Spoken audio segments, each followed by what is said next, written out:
Hey guys, this is our K5 Writing with Phonics, page 29 and 30. Alright, so we are going to practice the letter S and the letter C on this page. Alright, so the lowercase s is going to be in the downstairs. Curve around and down and back up. Alright, let's look at this one. Down, around, and back up. Who do we have? Down, around, and back up. Down, around, and back up. Like a wiggly snake. And then the capital S goes from the upstairs to the downstairs. Like a wiggly snake. Wiggly snake. Wiggly snake.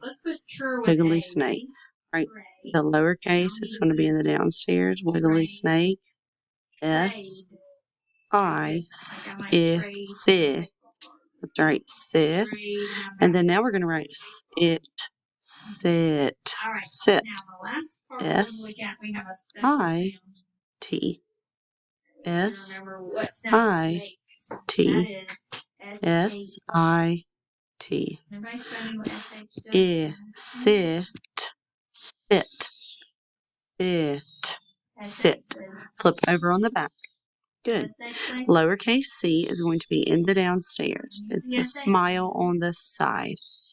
Smile, turn to the side. Smile. Capital C is a big C, a big smile. Smile. Smile. Smile. Your letter A is going to be in the downstairs. Ball with a pull down. A ball with a pull down. A ball with a pull down. The letter O is just a ball. Good. All right, friends.